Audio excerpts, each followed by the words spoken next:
Olá, queridos alunos, olá, queridas alunas da PUC. Tudo bem com vocês?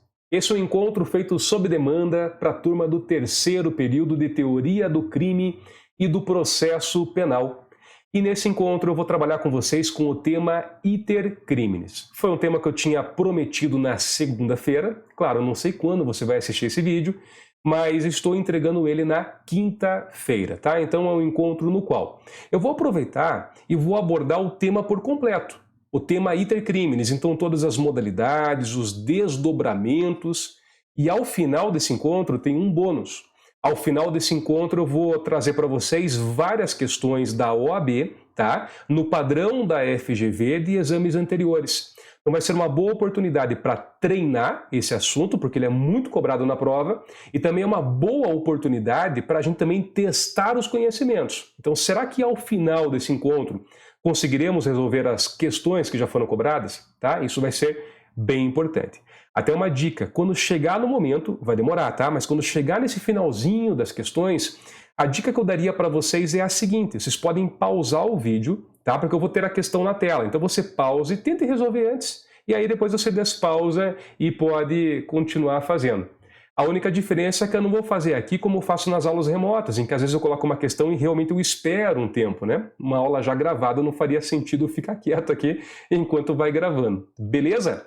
Como vocês estão percebendo, né, então não há uma grande elaboração aqui de cenário nem de nada, né, enfim, mas é um vídeo feito com carinho, então espero que vocês realmente gostem, tá bom? Então, gente, o nosso assunto, tá, dentro da matéria de Teoria do Crime e Estrutura do Processo Penal, vai ser o assunto do Iter Criminis, beleza? E eu vou ficar transitando assim entre slides e o meu rosto, tá bom? Alguns vão preferir que ficasse só no slide, mas de vez em quando eu quero que volte para mim aqui um pouco também.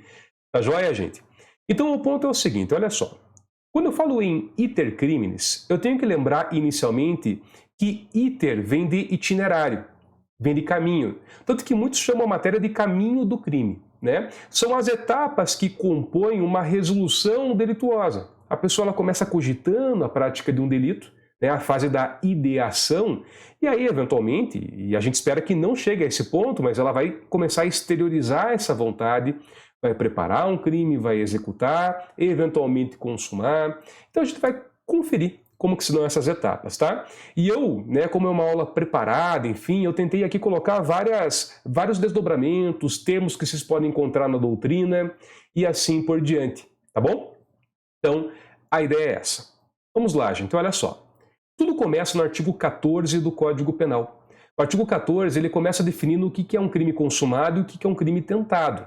E aí eu vou começar trabalhando com o próprio Código Penal, mas depois eu vou tentar mostrar isso numa linha do tempo, em que momento nós estaríamos aqui no iter criminis. Tá joia?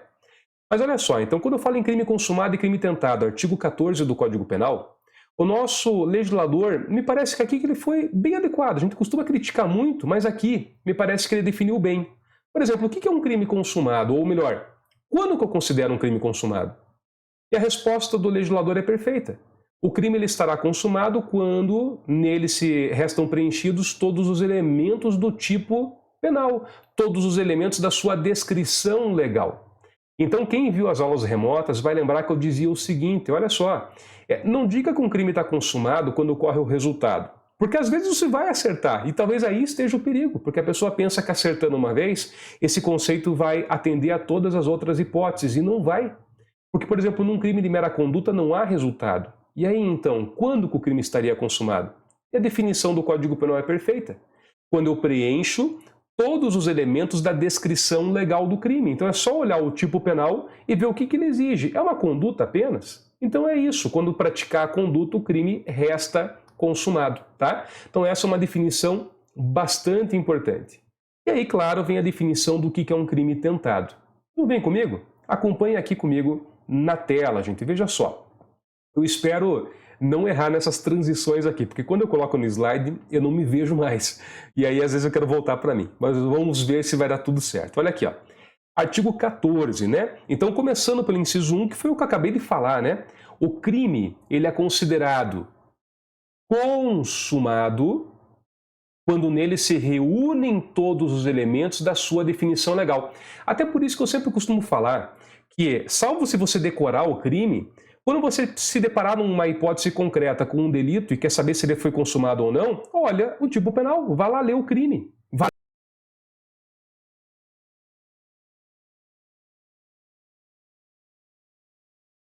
Assim que se descobre se um crime está consumado ou não. Mas, gente, vamos ver se vai dar certo. Voltando para mim aqui. Nesse mesmo encontro, eu vou trabalhar com várias hipóteses de crimes, tá? E vou dizer quando, então, que o crime está consumado, se o crime é formal, de mera conduta, crime habitual, enfim. Aí eu trabalho com isso. Vamos voltar aqui para o nosso material. Então, olha só. Agora eu vou falar do crime tentado. E eu começo aqui só explicando que tudo que você vai encontrar em verde aqui, tá, gente? Tudo que está em verde é porque não está na lei. São alguns comentários que eu faço. Por exemplo, a tentativa, eu digo aqui que é uma norma extensiva da punibilidade. É o que alguns autores chamam de adequação típica de subordinação imediata. Por que eu vou falar isso? É porque, assim, salvo raríssimas hipóteses, você não vai encontrar na lei a previsão de um crime tentado. Você não vai encontrar tentar matar alguém, tentar subtrair coisa alheia móvel. Não. Se encontra a conduta de matar alguém. Então, esse artigo 14, inciso 2, que ele funciona como? Como se fosse uma norma que estende a punibilidade daquela conduta de matar alguém. Olha que interessante. Então, por exemplo, eu queria matar, o meu objetivo era praticar o artigo 121 do Código Penal, mas não obtive sucesso. Então foi um crime tentado. Como é que funciona, então, para que eu possa responder se eu não matei? Se o tipo penal prevê a morte? Bom, aí vem a ideia, tá, da norma extensiva da punibilidade. Porque eu tenho o artigo 121, que prevê o resultado morte, e basta que eu combine esse artigo 121 com o artigo 14, inciso 2, ambos do Código Penal. E pronto. Veja que eu consegui estender a punibilidade do 121 para a tentativa. Por isso é uma norma extensiva da punibilidade. O tipo penal por si só não previa a tentativa, mas o artigo 14 me permite ter essa extensão. E é aqui que alguns autores, portanto, falam em adequação típica por subordinação imediata. Como assim por subordinação imediata? É porque, imediatamente falando, o tipo penal não prevê a tentativa, ele prevê matar alguém. Mas aí eu vou por uma outra norma do artigo 14 e com ela eu consigo estender. Ou seja, eu consigo aqui ter uma subordinação, tá, à distância, digamos assim. Por isso, o tipo penal ele vai ser realmente preenchido desde que eu vá lá para a norma do artigo 14 e complemente. É isso, tá, gente? Então não é difícil aqui. Vamos lá, gente? Vamos continuar aqui, então, a nossa análise. Compreendido o termo norma extensiva da punibilidade, que é o mesmo que adequação típica de subordinação imediata, vamos analisar os elementos, então, da tentativa. Olha comigo aqui, ó. Considera-se tentado o crime quando? Quando iniciada a sua execução. Isso é muito importante, gente. Aqui, então, eu tenho a gênese da tentativa. Depois eu vou até trabalhar com vocês com uma linha do tempo, mas é bom desde já saber que antes de iniciar a execução, eu não tenho ainda a tentativa. Portanto, o sujeito que eventualmente está lá comprando arma, comprando uma faca, alugou uma casa para servir, por exemplo, para um cativeiro, naquele momento eu ainda não tenho tentativa do crime, tá? Ele não iniciou a execução ainda. A execução ela vai ser iniciada quando a pessoa inicia a prática do próprio tipo penal. Então, por exemplo, a ideia é um sequestro é quando realmente eu restringir a liberdade da vítima com a intenção de obter, por exemplo, uma vantagem econômica a título de resgate. Mas enquanto eu pego uma casa ou algo parecido, ainda não, tá bom? Então tem que iniciar a execução. Então o crime é tentado quando? Iniciada a execução, vem comigo, ele não se consuma, e aí outro elemento super relevante, por circunstâncias alheias à vontade do agente. Ele não se consuma por circunstâncias alheias à vontade do agente. Tá bom? Então, obrigatoriamente, tem que ser algo que não parta da sua própria voluntariedade. Não é porque ele não quis. É como se a gente falasse assim, quero prosseguir, mas eu não posso. Tá? Eu quero o resultado, mas eu não consigo. É isso que é um crime tentado. E aí é interessante notar que, para definir quando que há um crime tentado ou não, o nosso legislador ele adotou o chamado critério objetivo formal. Depois eu vou falar dos outros que a gente não adota. Mas o critério objetivo formal considera, portanto, exatamente esse momento, o momento do início da execução. É aqui que nasce a tentativa. Portanto, não é a vontade do agente que interessa aqui. Ah, ele quer matar ou não. Não, eu tenho que observar o seguinte. Ele iniciou a execução ou não. Porque senão, eu teria que pegar o seguinte, ele comprou uma faca com a intenção de matar alguém. Ele alugou uma casa porque lá vai ser o cativeiro. Então ele já está exteriorizando a vontade dele. Não. O nosso critério é o objetivo formal. Qual é o critério?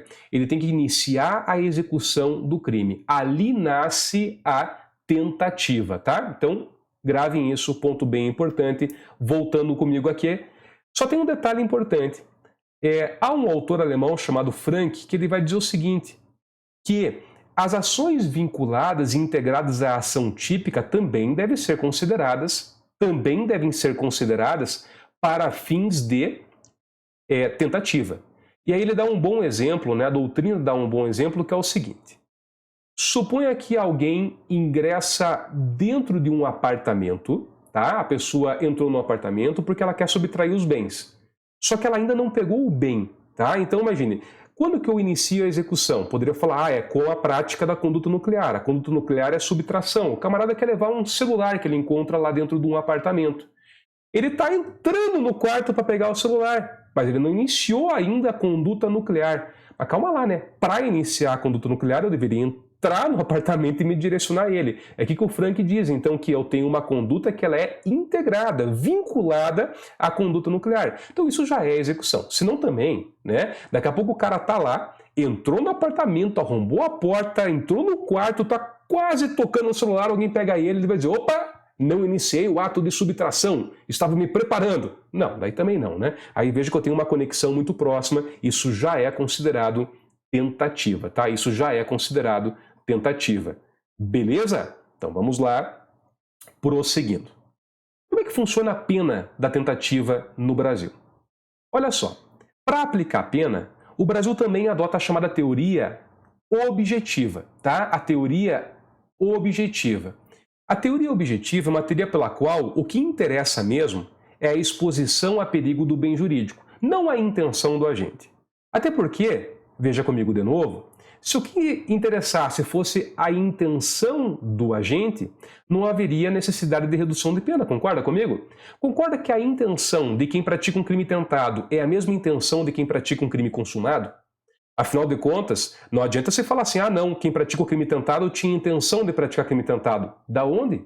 Se a tentativa pressupõe o quê? Uma circunstância alheia à minha vontade. Logo, a minha vontade é de matar, e uma circunstância alheia me impede de matar. Então a minha vontade é produzir o resultado morte. Percebe? A mesma daquele que consuma. Então, se a nossa teoria fosse a subjetiva, que tem a ver com a vontade, então não haveria diferenciação de pena. Mas não. O nosso legislador, no tocante à pena, ele adota um critério aqui diferenciado. E o critério que ele vai adotar é um critério objetivo, risco ao bem jurídico. E aí você tem que concordar comigo, que há uma diferença grande entre eu ofender o bem jurídico, crime consumado, e colocar ele em perigo, crime tentado. E aí, justamente por conta disso, como eu não ofendi, há razão em se ter uma graduação de pena. Então, novamente, vem comigo e vamos ali analisar então como é que é a pena da tentativa no Brasil. E nós temos no parágrafo único o seguinte: salvo disposição em contrário, pune-se a tentativa com a pena correspondente ao crime consumado. Até porque não existe crime tentado do ponto de vista de tipo penal, né? Como a gente viu, o que nós temos é uma norma de extensão. Olha lá o exemplo que eu tinha dado aqui, tá? Do artigo 121, combinado com a tentativa, né? Uma tentativa de homicídio. Então eu aplico a pena do crime consumado, só que essa pena será reduzida de 1 a 2 terços. Então, a pena do crime consumado, aí então você vai reduzir de 1 a 2 terços, tá bom? Portanto, eu posso claramente falar que a tentativa configura uma hipótese de uma minorante. E você também pode encontrar na doutrina como uma causa de especial diminuição de pena. Tá? Essa é a regra. Senhor, mas tem aqui uma hipótese de disposição em contrário que você mencionou. Sim, é raro isso acontecer, mas eventualmente eu tenho realmente aqui disposições de contrário. Eu vou dar dois exemplos do Código Penal para você. Tem também exemplos fora do Código Penal, tá? Mas dentro do Código Penal, o exemplo que eu poderia dar que me parece que são interessantes são esses daqui, ó. Veja comigo. O artigo 265 do Código Penal, ele traz um crime de atentado, tá? Veja, nesse caso, não tem diferença entre tentar e consumar. Porque quando eu tenho um crime de atentado, crimes de atentado, tá, gente? São crimes em que o legislador equiparou tentativa e consumação. Atentado já é uma tentativa que ele pune como se consumado fosse. Atentar contra a segurança ou funcionamento de serviço de água, luz, força ou calor ou qualquer outro de utilidade pública. Crime contra a incolumidade pública lá no Código Penal, 265. A pena é de reclusão de 1 a 5 anos. Tem como ter tentativa da tentativa? Aí não. Então ele equiparou. Mas tem um exemplo que me parece que fica ainda mais claro, é um crime contra a administração da justiça. Está lá no artigo 352 do nosso Código Penal. Quando diz assim, ó, evadir-se ou tentar evadir-se o preso ou o indivíduo submetido à medida de segurança detentiva usando de violência contra a pessoa. O que me interessa é que você perceba aqui que o nosso legislador, ele equiparou a consumação, que é a evasão, com a tentativa de consumação. Logo, aqui não tem diminuição de pena. Aqui no tipo penal ele já está prevendo. Aqui a tentativa, gente, não vai funcionar como uma norma extensiva da punibilidade. Por quê? Porque o tipo penal já trouxe a previsão da tentativa. Não tem por que estender a outra norma. Não há necessidade. A pena é a mesma. Mas isso é exceção. Tanto que do Código Penal inteiro, você tem claramente mesmo só aquele exemplo do artigo 352 e o do atentado, que também vai na mesma linha. Agora, fora do Código Penal tem outros, tá? Você vai pegar, por exemplo, o terrorismo. O atentado terrorista, né, ele pune tanto a tentativa quanto a consumação de forma igual e por aí vai. O Código Eleitoral tem uma norma parecida da pessoa que vota ou tenta votar 2 vezes e por aí vai, tá? Então essa é a ideia. Então, eu quero que você note comigo que a regra é você diminuir a pena. Você pega a pena do crime consumado e diminui de 1 a 2/3. A exceção é quando o próprio tipo penal quis equiparar. Beleza? Agora vamos lá, gente. Lembra que eu falei que eu ia comentar sobre 2 teorias que o nosso código não adota, mas só para fins de conhecimento? Eu peço que vocês vejam comigo aqui, ó, lá as teorias que nós não adotamos em relação a tentativa. Eu estou vendo aqui que eu escrevi errado os meros atos preparatórios. Ficou aqui um T a mais. Vamos apagar aqui? Então, agora está certo. Então, olha só, teorias que o nosso legislador ele não utiliza. Teoria puramente subjetiva, ou seja, bastaria a exteriorização da vontade. Primeiro que essa teoria, ela permitiria punir ato preparatório, então. Ora, se é a mera exteriorização da vontade, se eu compro uma corda com a intenção de enforcar alguém, então já estou exteriorizando a minha vontade de matar a pessoa. Então aqui já teria tentativa. Veja que não é o que o Código Penal falou, ele falou que é iniciado o ato preparatório. Escrevi uma carta falando que eu quero matar alguém, então estou exteriorizando a minha vontade? Não, tá? E segundo, que se eu aplicasse a teoria subjetiva, lembre que a vontade de quem quer tentar matar é a mesma vontade do que quem mata. E aí não haveria justificativa para ter uma redução de pena. Beleza? Eu cometi um erro que eu vi uns vídeos de youtuber. Gente, só um comentário. Eu dou aula em cursinho à distância há muito tempo, mas é uma outra estrutura, é bem diferente. E aí eu comecei a ver uns vídeos de youtuber e tal, e eles falam assim, tem um erro primário que você nunca deve cometer. Nunca olhe para a tela, olhe para a câmera. Eu acabei de olhar para a tela, que enfim, que às vezes quer ver, será que eu estou aparecendo ou não estou aparecendo? Mas enfim, feito esse adendo, volto a uma outra teoria que o nosso Código Penal, ele não adota. Qual é essa outra teoria? É a teoria sintomática. A teoria sintomática seria a pior de todas, em que bastaria a periculosidade objetiva, ou seja, você vai ter que averiguar se a pessoa apresenta periculosidade ou não. Primeiro que isso, seria um regresso, um retorno àquela figura do direito penal do autor. Um direito penal absolutamente autoritário, de um Estado de polícia, um Estado verticalizado, e não o nosso Estado, o Estado democrático de direito, um Estado horizontal, tá? Então, evidentemente, a gente não pune a pessoa pelo que ela é, a gente pune a pessoa pelo que ela faz. Então, não é porque a pessoa apresenta periculosidade que eu vou antecipar a tentativa.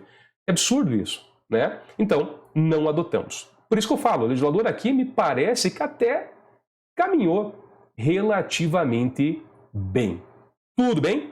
Então vamos lá, a gente prosseguindo. O que eu quero falar ainda com vocês agora, tá? Então a gente já tinha comentado aqui sobre algumas exceções em que eu puno igual. Então agora eu quero mostrar para vocês uma espécie de linha do tempo dentro da figura do iter criminis, tá? E nessa linha do tempo, eu quero que você note que agora eu separo a chamada fase interna da fase externa do iter criminis. A fase interna, aquela ainda não exteriorizada, é a fase da cogitação, elaboração mental, chamada cogitatio. A ideação, a pessoa tem a ideia de praticar um crime. E eu concordo, sinceramente, muita gente diz assim, essa fase interna ela não seria propriamente o iter criminis, tá? Ela não faria parte do iter criminis. Por quê? Porque nessa fase interna ainda eu não ingresso dentro do tipo penal, não ingresso dentro do crime. Por isso que essa fase, ela sempre, até já pode notar aqui, ela sempre será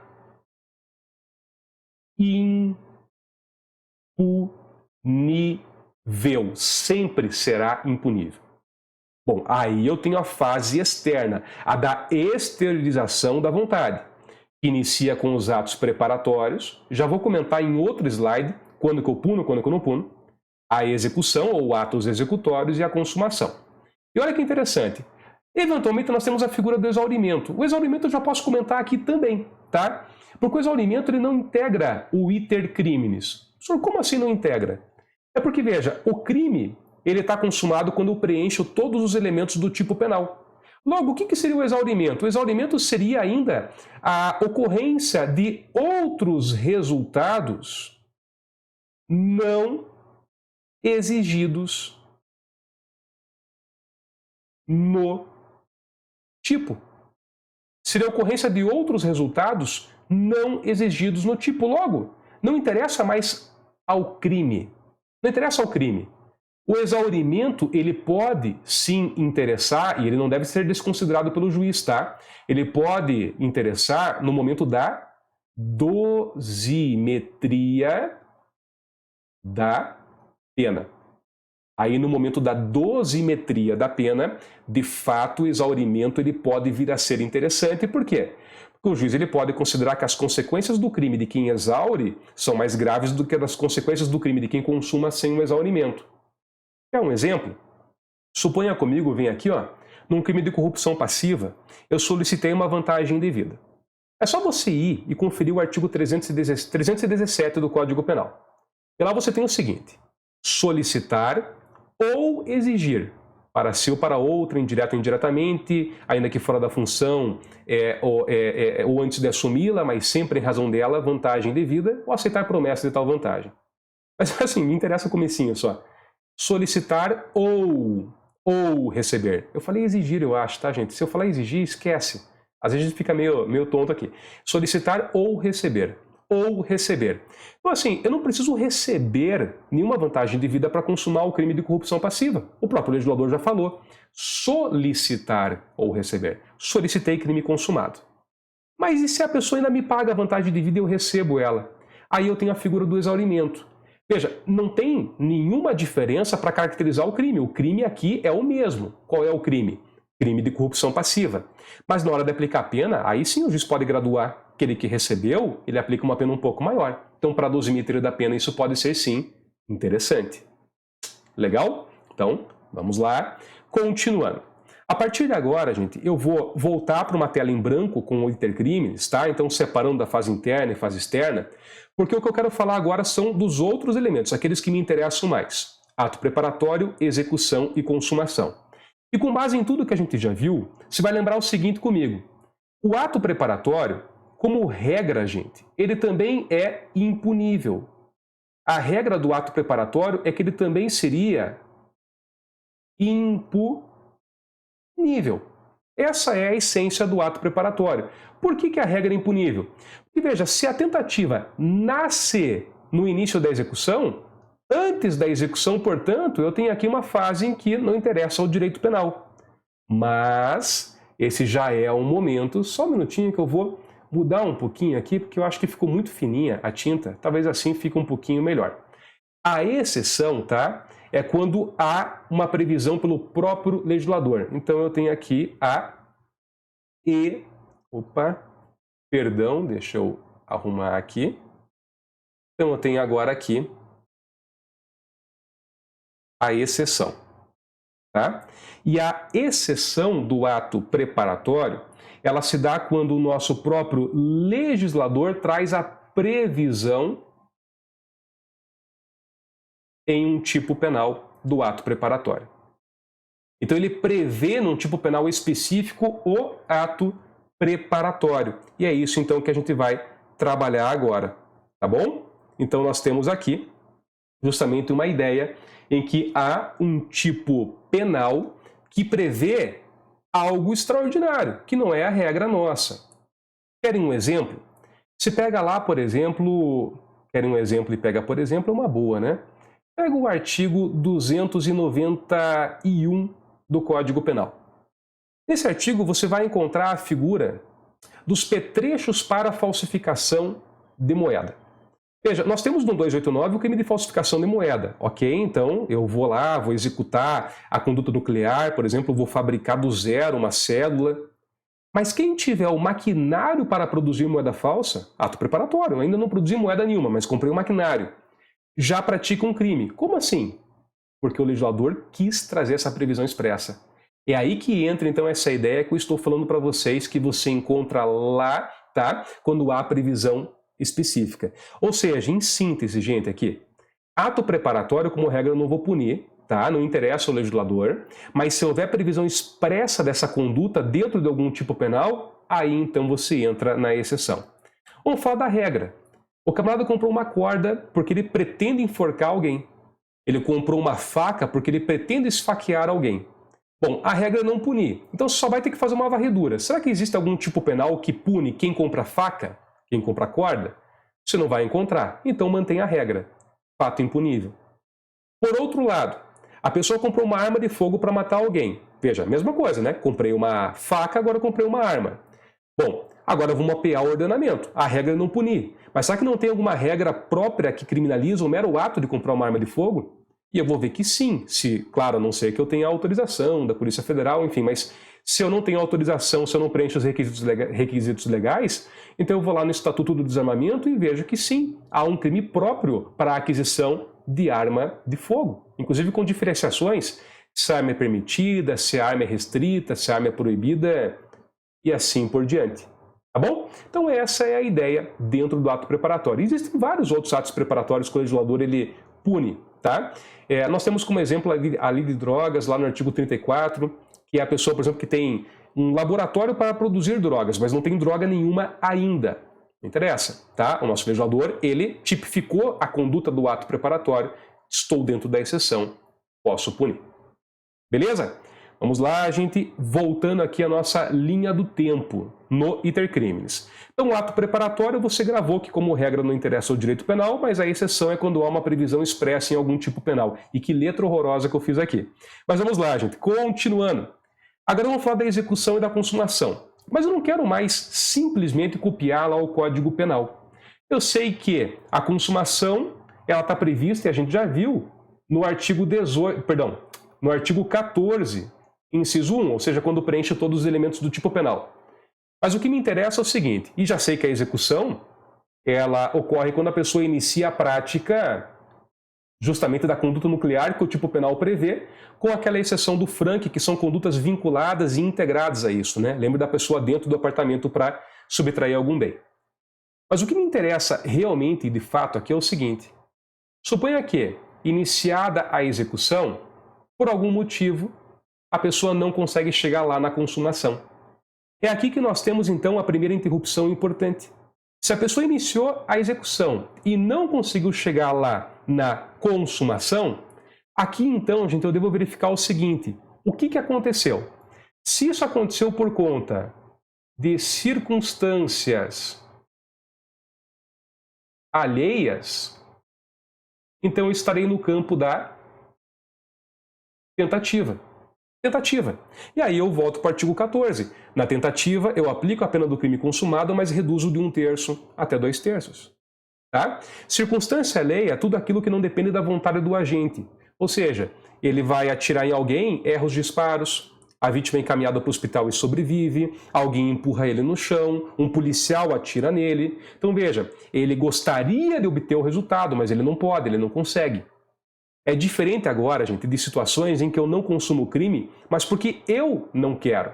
Eu posso até obter o resultado, mas eu não quero que ele aconteça mais. Iniciei a execução e agora eu desisto, ou agora eu me arrependo. Então nós temos aqui circunstâncias próprias, tá? Agora nós temos uma hipótese em que a pessoa não consuma o crime, não por circunstâncias alheias, repito, mas por conta de circunstâncias próprias. Repito, ele não quer que consuma. E quando isso acontecer, eu não falo mais em tentativa. Eu posso falar em duas figuras nessa hipótese. A primeira figura eu posso falar na desistência voluntária. E a ideia da desistência voluntária é simples, gente. É como se o agente ele falasse assim: eu posso prosseguir, mas eu não quero.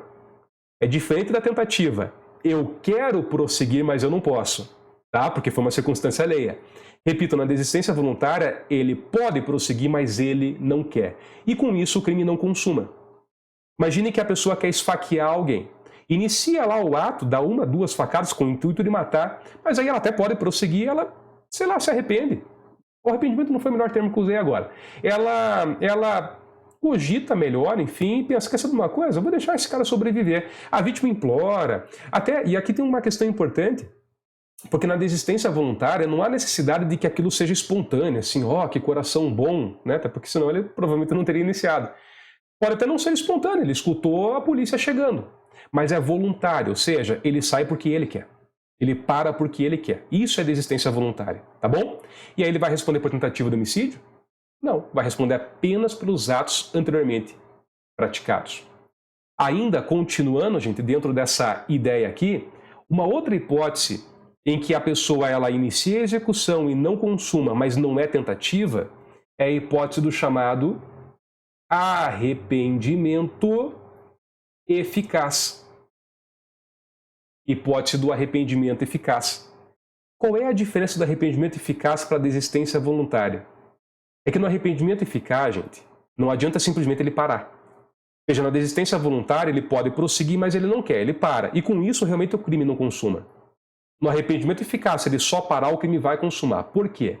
Porque eventualmente ele já encerrou os atos executórios. Por exemplo, eu já atirei na vítima. Atirei um monte de vezes, ela está toda lá ensanguentada e vai perder a vida.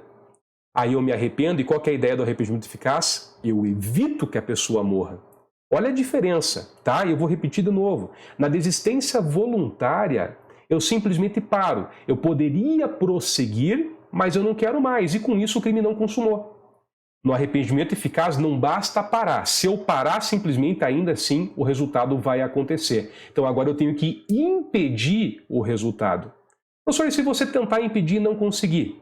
Então o arrependimento não foi eficaz. E aí eu respondo pelo crime consumado. Eu atirei contra a vítima, ela está toda alvejada. Eu tento salvar, mas ela mesmo assim morre. Então eu consumei o crime de homicídio. Tá? Isso é bem importante. Bom, mas professor, se impediu. Você impediu no arrependimento eficaz, você desistiu, o que vai acontecer com você? Já que isso não é tentativa. Então, se não é tentativa, eu não respondo pela pena do crime consumado. Não respondo, diminuindo de 1/3 a 2/3. Não. O que vai acontecer é que não há tentativa e eu vou responder apenas pelas condutas anteriormente praticadas. Então, por exemplo, eu efetuei disparos contra a pessoa. Tá? A intenção era matar, mas eu impedi que ela morresse. Voluntariamente. Eu vou responder pelo quê? Eventualmente pelas lesões que eu vou causar nela. Eu peguei a faca, dei uma primeira facada, pegou no braço da pessoa, ela se defendendo. Na segunda, ela implorou pela vida e eu desisti, parei. Poderia prosseguir, mas eu não quis. Nessa segunda hipótese, de novo, eu dei uma facada, pegou no braço, causou lesão, é por isso que eu vou responder, mas não por tentativa de homicídio. Então, muito cuidado com isso. E eu vou voltar daqui a pouco, porque eu vou trabalhar ainda com o artigo 15, tá? Lembra que essa é uma aula que eu vou tentar pegar tudo. Estou vendo aqui que já deu 34 minutos e a gente prossegue, a gente segue. Se você está um pouco cansado, qualquer coisa, pausa e logo na sequência você volta. Lava o rosto, enfim, dá aquela acordada, né? E aí você já volta com a gente. Então vem comigo aqui e vamos lá, gente, prosseguindo. Eu não vou fazer mais desdobramentos aqui. Agora eu quero trabalhar com vocês com um momento consumativo e depois quando que um crime eventualmente admite ou não admite tentativa. Vamos lá, vamos desdobrar. Gente, quando que um crime ele consuma? Quando que um crime ele consuma? Isso é bem importante, tá? Afinal de contas, para saber da tentativa, eu tenho que saber quando que um crime consuma. Afinal de contas, a tentativa ocorre quando eu interrompo, né, por circunstâncias alheias à vontade do agente, a execução e o crime não chegou a consumar. Então, gente, aqui eu entro em várias classificações. Por exemplo, crimes materiais são aqueles crimes em que eu dependo de um resultado. Homicídio, lesão corporal, aborto. Nesses crimes, a consumação, então, ela coincide com o momento do resultado. Num crime material, vou repetir, a consumação coincide com o momento do resultado. Esse é o crime mais fácil que teria para ver o momento consumativo. Matar alguém, então, a consumação se dá com o resultado morte. Mas eu não posso esquecer que eu tenho os crimes formais, e até aqui eu acrescentei os de mera conduta, porque no dia que eu dei aula sobre isso, alguém perguntou. E a ideia é a mesma coisa. Só que, gente, tem que ser crime de mera conduta comissivo, em que há uma ação, tá? Porque no omissivo eu comento depois.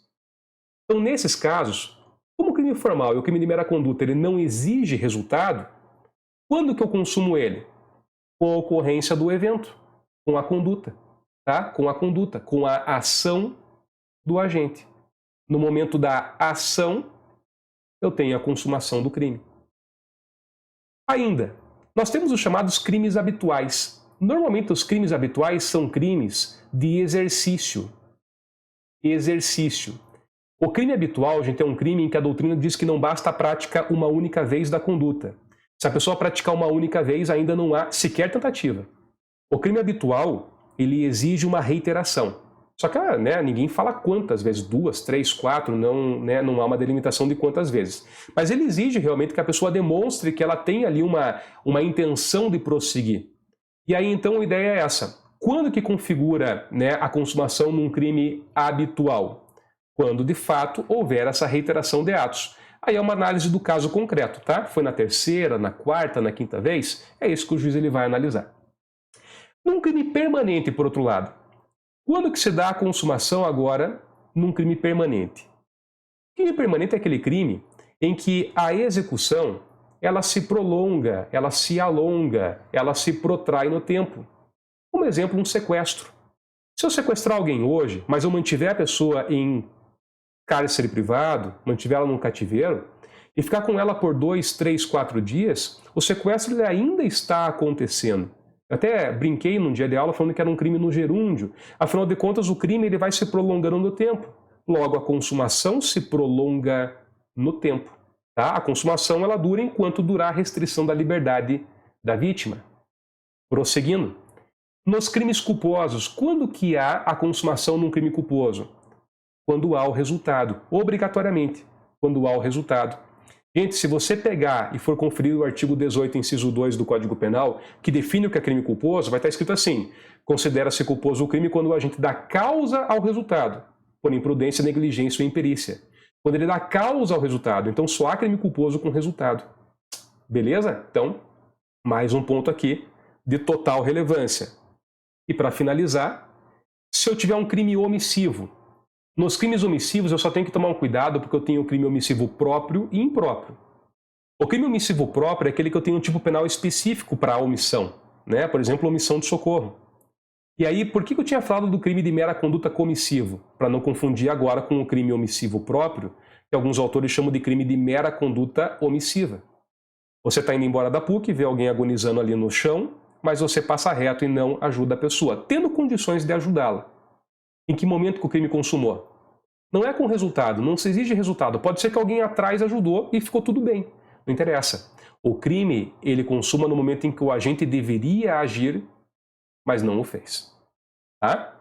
Agora, por outro lado, no crime omissivo impróprio, essa é aquela hipótese em que o agente ele responde como se ele tivesse provocado o resultado. Então, a consumação se dá no momento do resultado.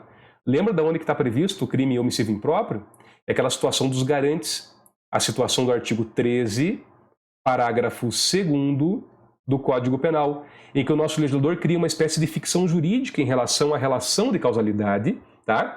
E ele vai pegar o resultado, que aconteceu, ele vai pegar uma omissão de um garante, ou seja, aquela pessoa que deveria tentar agir para evitar o resultado e nada fez, e vai imputar o resultado como se fosse essa pessoa quem tivesse provocado. O bombeiro que vendo alguém se afogar cruza os braços e não faz nada.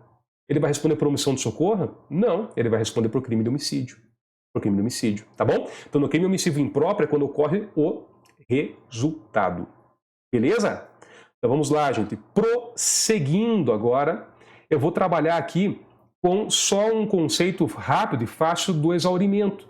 Porque a gente tinha comentado isso, que o iter criminis encerra então, de fato mesmo, com a consumação. É aqui que encerra o iter criminis. Às vezes essa consumação, ela coincide com o exaurimento. Crimes materiais, por exemplo, matar alguém. Então a consumação é com o resultado, é quando eu exauro a minha conduta. Mas às vezes não. Tá? Às vezes não. Por isso que o exaurimento não necessariamente é uma etapa do iter criminis. Veja, às vezes o exaurimento ocorre após, como exemplo nos crimes formais, e aí, de novo, né, eu cito lá o caso do artigo 317 do Código Penal, que é o crime de corrupção passiva. Tá? Crime de corrupção passiva. Por quê? Porque o sujeito ele pode lá solicitar uma vantagem de vida. Quando ele solicita, o crime já consumou. Aqui houve a consumação. Mas, eventualmente, depois ele ainda vai e recebe a vantagem de vida. Calma lá. Veja que agora não coincidiu o momento. Quando ele recebeu, aqui então eu tive a figura do exaurimento. Mas já não é mais uma etapa do iter criminis. O exaurimento, gente, e agora gravem a parte final. O único reflexo que ele vai ter é na dosimetria da pena. É o único reflexo acerca do exaurimento. Beleza? Então, vamos lá adiante. Agora uma questão interessante é assim, professor, mas além disso que você está falando, qual é a importância de tratar da consumação? Por que eu devo identificar o momento em que um crime consuma? Eu digo para vocês, tem duas consequências importantes. Uma importante para penal e uma lá para a matéria do professor Pujol, tá? Processo penal. Venham comigo aqui inicialmente e vejam só. A primeira importância que eu diria para vocês se dá em relação à identificação de quando que inicia a prescrição, quando que ela começa a correr. Porque olha só, eu trouxe para vocês o artigo 111 do Código Penal que prevê assim, ó, a prescrição antes de transitar em julgado a sentença penal, a sentença final, começa a correr, inciso 1, do dia em que o crime se consumou. Então é a partir daqui que começa lá o cronômetro e começa a correr o prazo prescricional, do dia em que o crime se consumou. Por isso a importância desse slide aqui para vocês. Quando que um crime consuma? Eu vou olhar o tipo de crime, vou ver o momento consumativo, porque ali começou a correr o prazo prescricional. Por exemplo, crime formal, tá? Eu solicitei uma vantagem devida, corrupção passiva. Eu recebi a vantagem 5 meses depois. Quando que começou a correr o prazo prescricional? Não foi do resultado quando eu recebi a vantagem, foi da ação, tá? Porque ele começa a correr da data em que eu consumo o crime, e aqui o crime consuma com a ação. Beleza? Só e se for um crime tentado, porque na tentativa não tem consumação, começa a correr a prescrição quando? O inciso 2 ele trata disso também. Se o crime for tentado, então é do dia em que cessa a atividade criminosa. Então, no dia que eu encerrei o meu ato executório, é o dia em que começou a correr a prescrição. Se for um crime permanente, um sequestro, por exemplo, já que a consumação se prolonga no tempo, a prescrição só vai começar a correr no dia em que cessar a permanência. Até porque senão seria um absurdo, eu sequestrei alguém, dependendo do tempo que eu fico com a pessoa, o que me prescreve antes mesmo de eu soltar ela. Não. É do dia que cessa a permanência, ou seja, do dia que eu liberar essa pessoa, aí começará a correr o prazo prescricional. Beleza? Então, vamos lá, gente, prosseguindo. Os outros incisos, nesse momento, não me interessam, tá? Porque daí são hipóteses específicas de crimes específicos. Agora eu quero falar da outra importância de identificar o momento consumativo. E a outra importância de identificar o momento consumativo se dá em relação à definição de competência para processo penal, ou seja, aonde que eu vou julgar um crime. Olha lá para a matéria do Pujol, acho que não é nesse semestre, talvez no outro. Mas a competência será de regra determinada pelo lugar em que se consumar a infração. Ou se for tentativa, pelo lugar em que for praticado o último ato da execução. Então veja, eu solicitei uma vantagem indevida de alguém aqui em Curitiba. Eu recebo a vantagem indevida no crime de corrupção passiva em Maringá. Aonde que corre o processo? Curitiba ou Maringá? Curitiba, porque Curitiba foi o local da consumação do crime. Maringá foi o local do mero exaurimento. Então realmente é relevante trabalhar com esses tópicos aqui, tá bom? Vamos lá, prosseguindo. 45 minutos. Quem está cansado, vai lavar o rosto e depois volta aqui, tá? Agora eu vou falar com vocês sobre as modalidades de tentativa. Quais são as modalidades de tentativa? E olha só, um conceito não vai necessariamente excluir o outro aqui, tá? Dentro do que a gente vai conversar. Então eu tenho a chamada tentativa perfeita, também conhecida como crime falho. Essa é uma tentativa que ocorre quando eu consigo encerrar os meus atos executórios, mas mesmo assim eu não consumo crime. Veja, exemplo de tentativa perfeita. Eu quero matar alguém com disparos de arma de fogo e eu descarrego a minha arma de fogo na pessoa, ou seja, eu encerrei os meus atos executórios. Só que mesmo assim o crime não consumou por circunstâncias alheias à minha vontade. A tentativa foi perfeita. Por outro lado, eu tenho a figura da tentativa imperfeita. Essa tentativa ela ocorre quando a gente sequer chega a encerrar os atos executórios. Veja, eu quero atirar contra alguém. Eu tenho o mesmo propósito, eu quero matar alguém com disparos de arma de fogo. Só que na hora que eu dou o primeiro disparo, eu quero disparar mais, alguém já me interrompe. Alguém me joga no chão, alguém atira em mim. Então agora eu tenho uma tentativa imperfeita. Eu sequer consegui encerrar os atos executórios. O senhor tem relevância prática isso? Tem. E a relevância prática, os dois casos são casos de tentativa. Porém, na hora do juiz graduar a pena, lembra que a regra da tentativa é reduzir a pena de 1/3 a 2/3? A tendência é que ele reduza mais se a tentativa foi imperfeita. E que ele reduza menos se a tentativa foi perfeita. Por quê? Porque se a tentativa foi perfeita, significa que, como regra, eu cheguei mais próximo de consumar o crime. E se eu estou mais próximo de consumar o crime, o bem jurídico sofreu maior risco. Então o juiz diminui menos. Se a tentativa foi imperfeita, significa que eu fiquei mais distante de consumar o crime. E se eu fiquei mais distante de consumar o crime, o bem jurídico correu menos risco. O juiz diminui mais a pena, tá? Claro que tem uma ou outra variação. Às vezes na tentativa imperfeita eu já fiquei muito próximo de consumar. Às vezes na tentativa perfeita eu fiquei muito longe. Mas isso são outras variações que acho que não é o momento aqui para a gente discutir. O importante agora é prosseguir e falar da segunda classificação, que é chamada tentativa idônea e inidônea. Aqui eu vou trabalhar melhor com a inidônea depois, mas eu quero que vocês saibam desde já que a tentativa idônea é aquela em que eu ofereço um risco ao bem jurídico tutelado.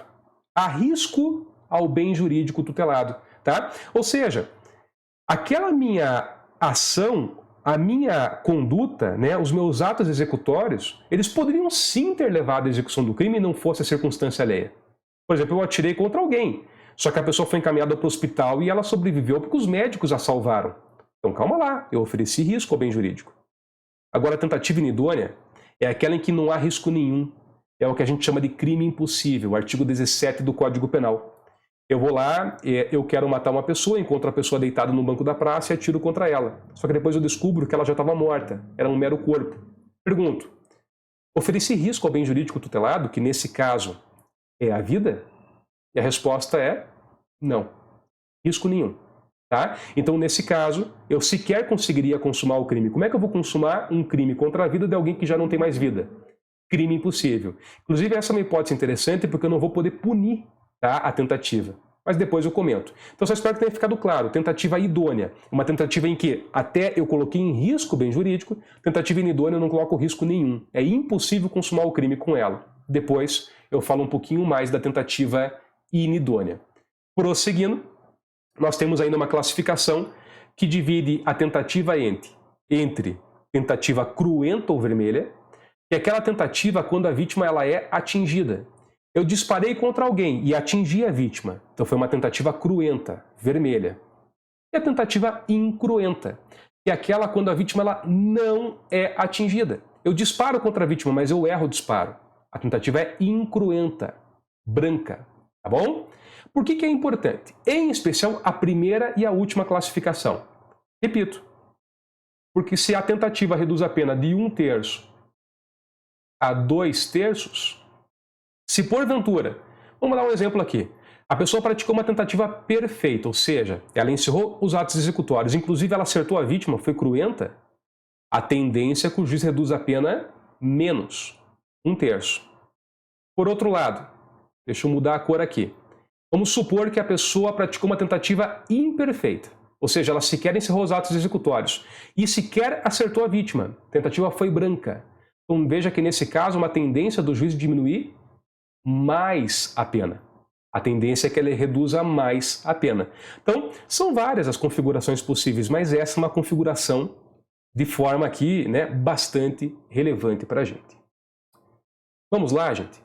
Continuando agora, falando sobre a tentativa, vou falar de hipóteses ou de delitos que não admitirão tentativa. Em primeiro lugar, gente, os crimes culposos, eles não admitem tentativa. Por quê? Porque o resultado num crime culposo ele é obrigatório, então não tem como ter uma tentativa. Como é que eu tento fazer algo que eu não quero? O crime culposo não admite tentativa. E a mesma coisa vai acontecer no chamado crime pré-ter-doloso. Porque se você lembrar do conceito de crime pré-ter-doloso, é um crime em que a pessoa tem dolo na conduta antecedente. Por exemplo, eu quero acertar o rosto de alguém com um soco. Só que a pessoa tem culpa em relação ao resultado subsequente. Por exemplo, mas eu não quero matar a pessoa com o meu soco, só que ela cai no chão e morre. Num crime pré-ter-doloso, como esse evento mais grave ele ocorreu por mera culpa, eu volto à regra inicial. Crime culposo não admite tentativa. Impossível tentativa em crime pré-ter-doloso. Contravenção penal também não admite tentativa. Por quê? Porque a lei manda. Artigo 4º da Lei de Contravenções diz que não se pune tentativa. Crimes omissivos próprios. Veja, nos crimes omissivos próprios, lembra que são aqueles crimes de mera conduta omissivos? Crime omissivo próprio é aquele em que eu não dependo de resultado. Então, se eu não dependo de resultado, não tem como ter tentativa, gente. Não tem como ter tentativa num crime desses. Por exemplo, você está saindo da PUC, tem alguém agonizando, você pensa em não ajudar, mas você ajuda. Então, calma lá, não houve tentativa, você ajudou. Você pensa em não ajudar e realmente não ajudou. Então, crime consumado. É impossível fracionar. Tá? Então, crime omissivo próprio não admite tentativa. E se fosse o crime omissivo impróprio? Esse admite. Eu sou um salva-vidas, tem alguém se afogando e eu quero que a pessoa morra e cruzo os meus braços, pensando, tomara que morra. Só que aí uma outra pessoa se joga no mar e salva. Tentativa de homicídio de minha parte. No homicídio impróprio, caberia. Tá? Vamos lá. Continuando, crimes habituais. Os crimes habituais, eles não admitem tentativa, por quê? Porque se eu exijo uma habitualidade, uma reiteração, a tentativa isolada, ou seja, uma única conduta, sequer compõe o tipo penal. Crime habitual não admite tentativa. A mesma coisa para os chamados crimes unissubsistentes. O que é um crime unissubsistente? É aquele crime nos quais o ato executório ele não pode ser fracionado. A doutrina dá um exemplo que eu acho interessante, gente, que é da injúria verbal. Veja, eu quero xingar alguém. Não tem como fracionar esse ato. Ou eu xingo ou não xingo. Então, se eu não tenho como fracionar a conduta, não tem como falar que eu iniciei o ato executório e não consumei. Reparem, a conduta é como se eu não pudesse cortar no meio. Então, algumas condutas são assim. Injúria verbal é um belo exemplo. Diferente da injúria por escrito. Mando uma carta para alguém xingando a pessoa.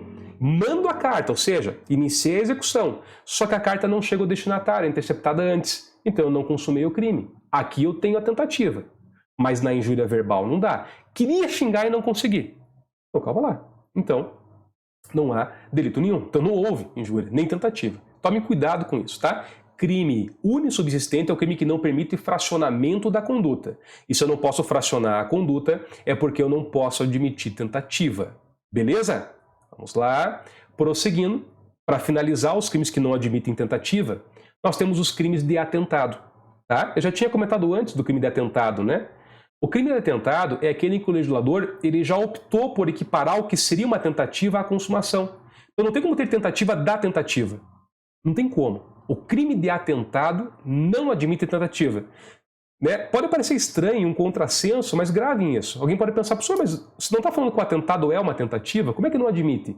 É que, veja, o legislador ele optou por pegar o que seria uma tentativa e punir como crime consumado. Então ele equiparou a consumação. A consumação. E aí você vai pensar, então não tem como ter tentativa agora? Só se eu falasse assim, vai ter uma tentativa de uma tentativa. Isso não pode. Tá? E, para finalizar, ou melhor, já finalizamos. Peço até desculpas.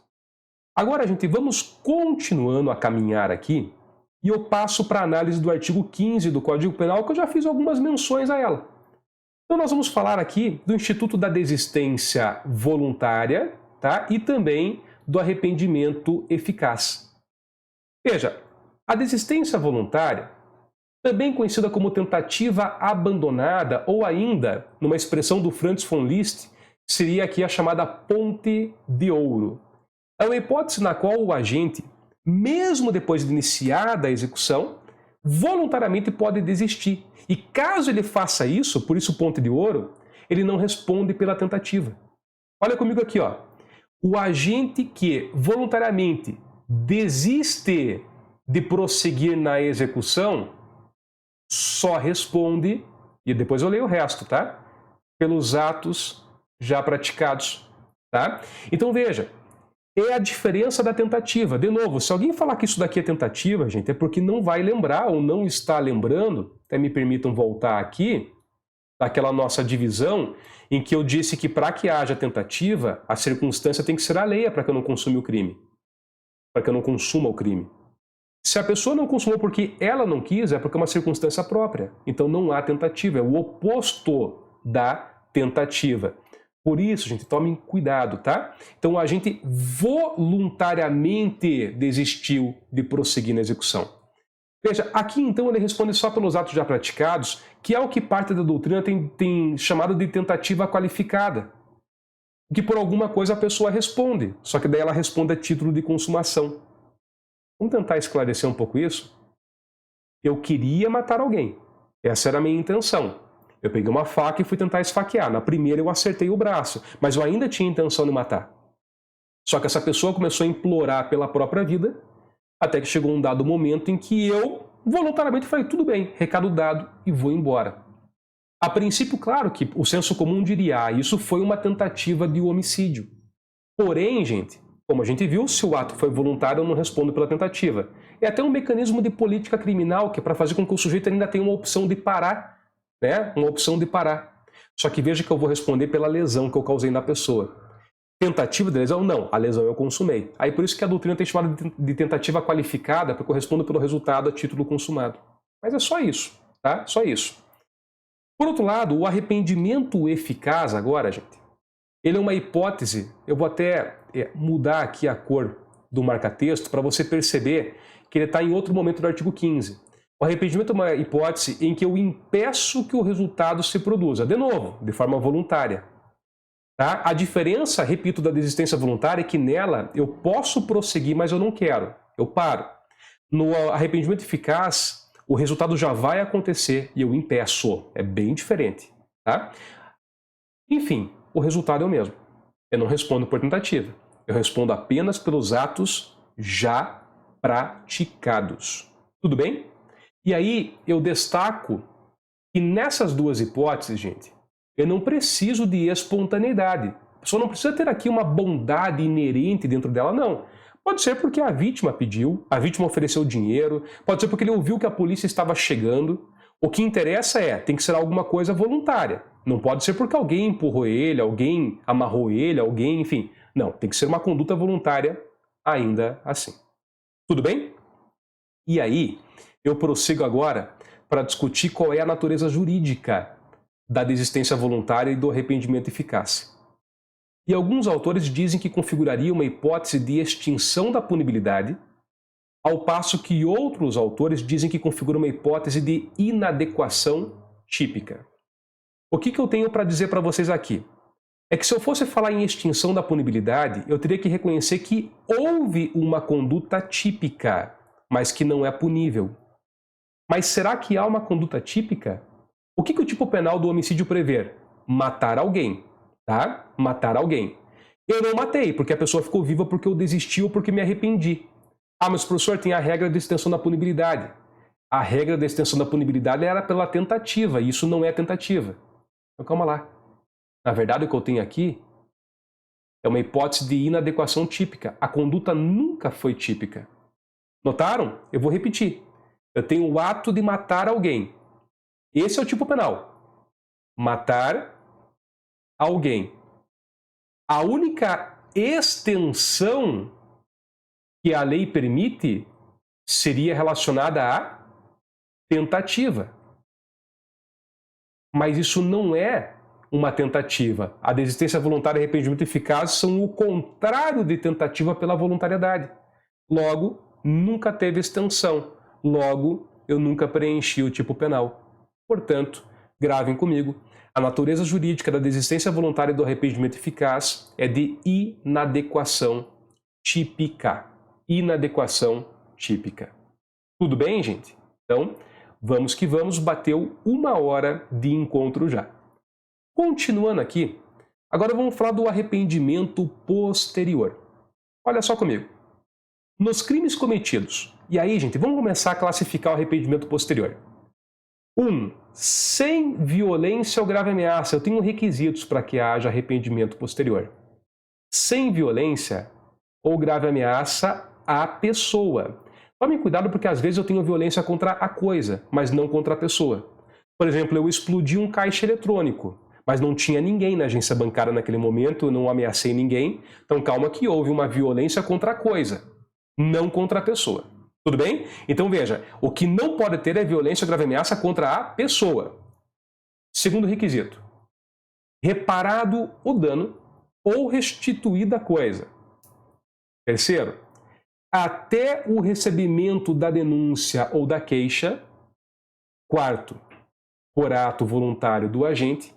Então a pena ela será reduzida de 1 a 2 terços. Tá? Então eu tenho aqui uma hipótese, gente, de redução que a doutrina vai chamar de minorante. Aqui eu tenho uma minorante, ou seja, redução de pena, assim como foi a tentativa. Agora, para tentar compreender bem isso daqui, eu peço que você pense assim, ó. O arrependimento posterior, ele nada que tem a ver com arrependimento eficaz. E as provas cobram muito isso, tentam confundir muito o candidato com isso. Muito, tá? A diferença é que, gravem comigo aqui, venham aqui comigo e vejam só. No arrependimento eficaz, eu impeço que o crime consuma. Tudo bem? Premissa básica, eu impeço que o crime consuma. No arrependimento posterior, o próprio nome já diz, é posterior a quê? Ao crime. O crime foi consumado. O crime foi consumado.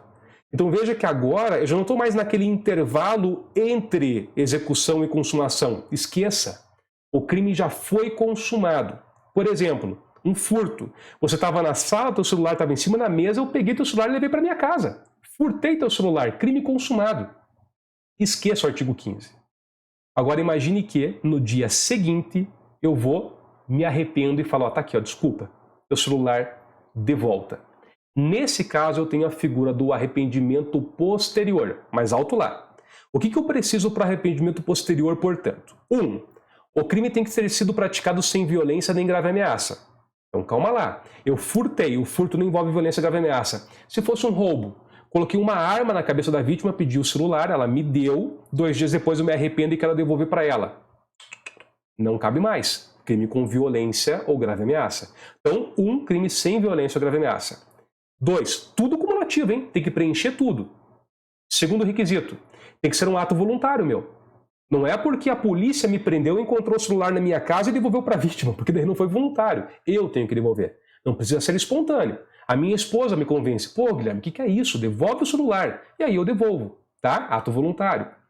3, isso tem que ser feito antes do recebimento da denúncia ou da queixa.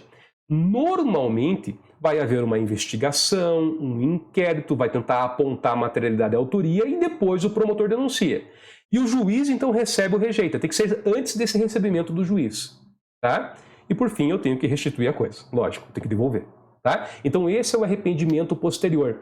Gente, eu vou repetir aqui e é só você não esquecer. Quais são os requisitos do arrependimento posterior? Qual é a premissa que não está na lei? O crime já consumou. Agora vamos lá, consumado o crime, M feita. A M está feita. Mas ainda assim a lei ela dá uma benesse para a gente. Falando assim, ó, cara, vá lá, devolva o bem. Faça isso voluntariamente, restitua o bem ou repare a coisa, desde que o crime não seja com violência, grave ameaça e desde que se faça isso antes do recebimento da denúncia ou queixa-crime. Ponto. Com isso, tua pena vai ser reduzida de 1/3 a 2/3. Isso faz com que não exista crime? Não, o crime houve, mas faz com que a pena seja reduzida. Beleza? E aí, gente, olha que interessante. Eu preparei para vocês aqui uma tabelinha para vocês não confundirem com hipóteses parecidas que existem dentro do nosso Código Penal. Nós acabamos de falar então do arrependimento posterior, cujo reflexo se dá na terceira fase da dosimetria da pena. Nem se preocupe com isso, porque isso é assunto do próximo semestre, mas é uma minorante. Mas eu quero que você não confunda com o artigo 65, que traz algo parecido, que é o seguinte. São circunstâncias que sempre atenuam a pena. Inciso 3, ter o agente, a linha B. Procura por sua espontânea vontade. Talvez tenha dado uma travadinha aqui, né? Nesse momento. Eu não estou conseguindo aqui usar mais o meu tablet.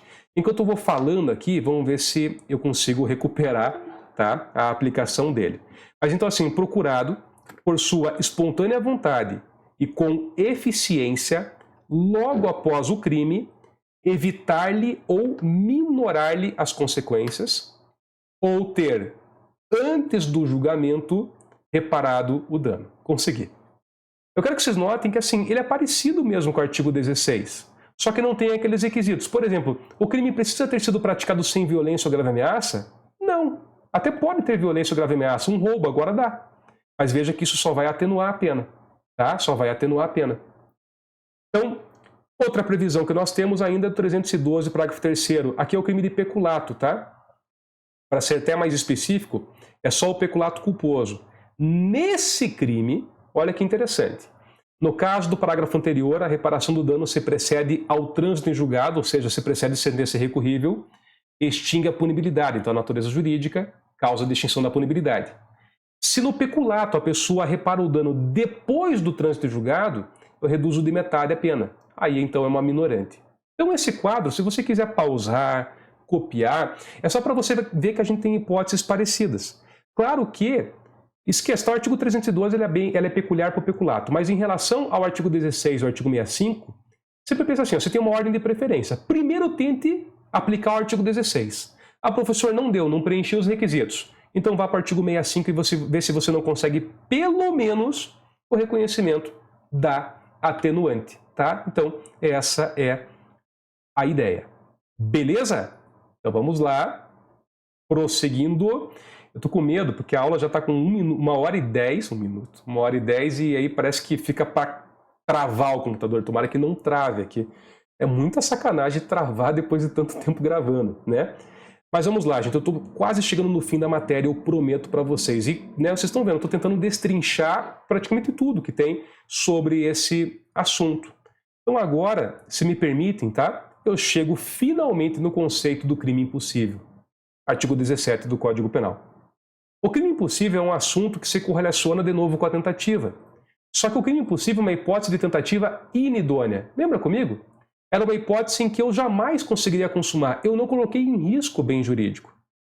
Por isso, não por outro motivo, por isso, o nosso legislador claramente vem aqui e diz: não se pune a tentativa.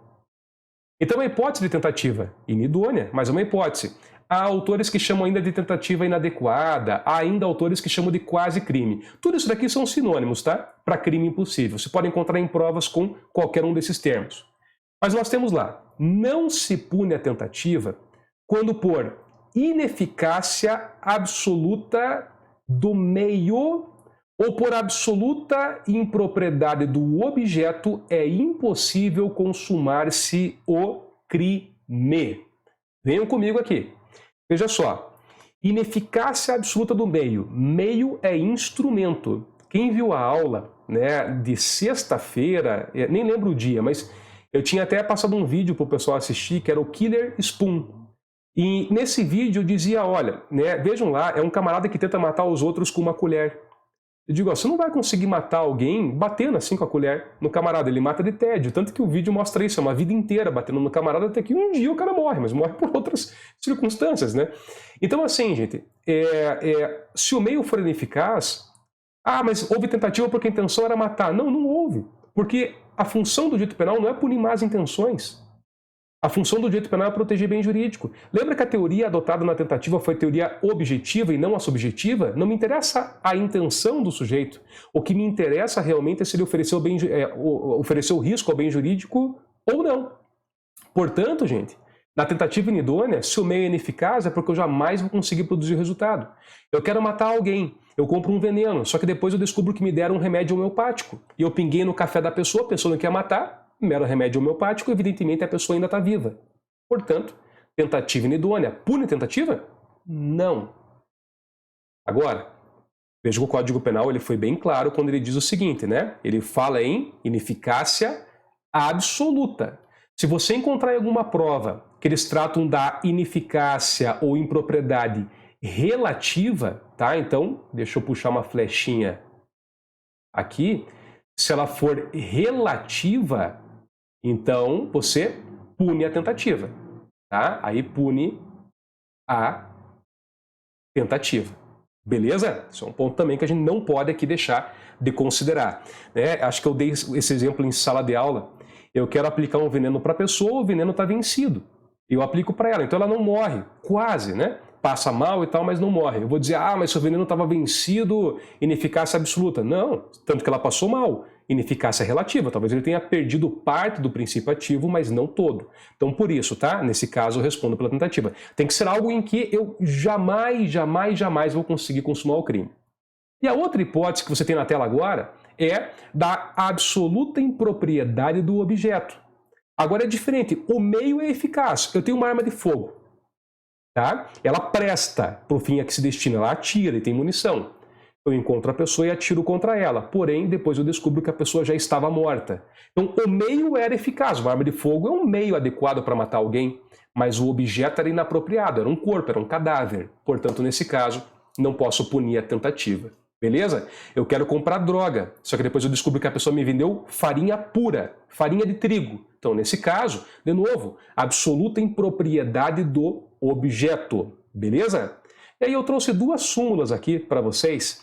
A primeira súmula 567 do STJ, que trata da situação de furto, eventualmente, que aconteça dentro de lojas, estabelecimentos comerciais, que tenham lá mecanismos, né, de monitoramento eletrônico ou a existência de alguma segurança no interior do estabelecimento.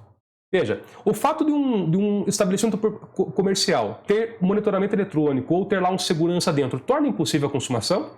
E o STJ respondeu que me parece ser um pouco óbvio. Não. Isso por si só não torna impossível a configuração do crime de furto. Fui preso pelo segurança, vou responder por tentativa de furto. Tá bom?